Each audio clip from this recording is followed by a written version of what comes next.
The United States, a nation built on ideals of liberty and justice, yet it holds a contradictory title, the world's largest incarcerator.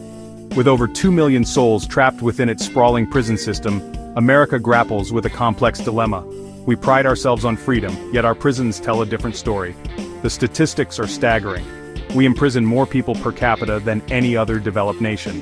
It's a system that consumes vast resources, costing taxpayers billions annually. This begs the question, how did we get here, and more importantly, how do we ensure these institutions are both secure and humane? Within the fortified walls of American prisons exists a tiered system of security. Each level is designed to manage inmates based on the perceived risk they pose. At the lowest rung we find minimum security prisons, often resembling college campuses more than fortresses. These institutions house non-violent offenders, offering them a semblance of normalcy with dormitory-style living and limited fencing. As we ascend the security ladder, restrictions tighten. Low-security prisons introduce perimeter fences and stricter surveillance. Medium-security facilities ramp up control, employing more guards, surveillance technology, and cell confinement for portions of the day. High-security prisons, reserved for those deemed high-risk, are fortresses of concrete and steel. Here movement is heavily restricted and interactions with the outside world are minimal. Finally, we arrive at the pinnacle of the system, supermax prisons. These are the institutions of last resort, designed to hold the worst of the worst. Inmates endure near total isolation, confined to their cells for 23 hours a day. Human contact is minimal, and every aspect of their lives is tightly controlled. Maintaining order within these institutions, particularly at higher security levels, relies heavily on a panoply of surveillance technologies. Gone are the days of solely relying on guards and towers. Modern prisons are increasingly resembling high-tech fortresses, with layers of security woven into their very fabric. Cameras are ubiquitous, their unblinking eyes monitoring every corner, corridor, and cell. Motion sensors trigger alarms at the slightest disturbance. High walls are reinforced with razor wire and electrified fencing, deterring even the most daring escape attempts. But technology extends beyond physical barriers. Phone calls are monitored, mail is scrutinized, and even visits are subject to watchful eyes and listening ears. In this high-stakes environment, authorities walk a tightrope between ensuring security and respecting the dwindling privacy of those incarcerated.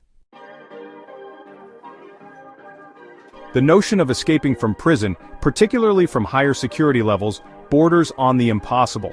The very architecture of these institutions is designed to thwart such attempts.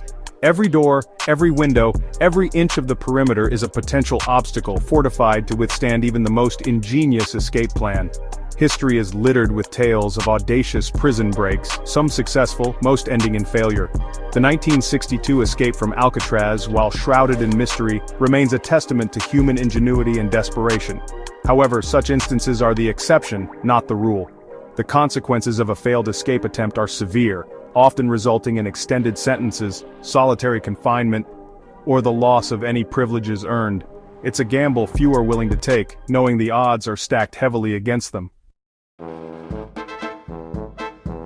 The lived experiences within the prison system vary dramatically depending on the security level. In minimum security facilities, a semblance of normalcy prevails. Inmates may have access to educational programs, work opportunities, and even recreational activities. The atmosphere, while still restrictive, allows for greater freedom of movement and interaction. Contrast this with the stark reality of life inside a maximum security prison. Here, every aspect of an inmate's existence is controlled. Movement is restricted, meals are often eaten in cells, and interactions with others are limited. The focus is on containment and control, with rehabilitation taking a back seat. The psychological toll of such confinement is undeniable.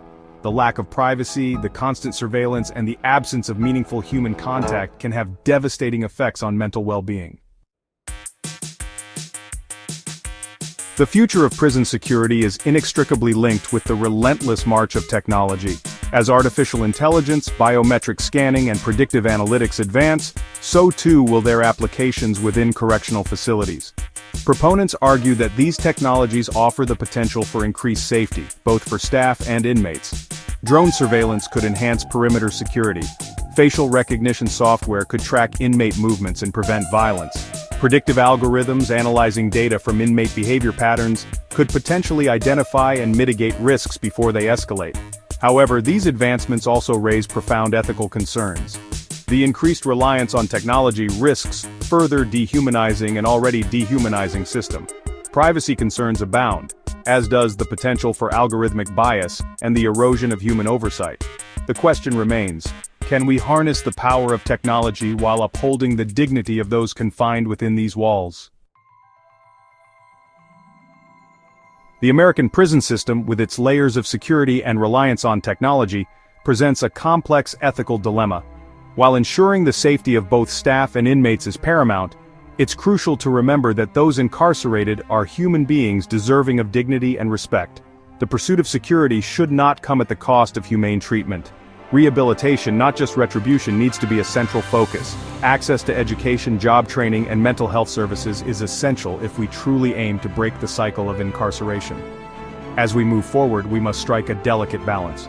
We must leverage technology responsibly, while ensuring that it doesn't come at the expense of fundamental human rights. The true measure of a just society lies not in how securely we confine those who have transgressed, but in our commitment to their rehabilitation and reintegration as productive members of society.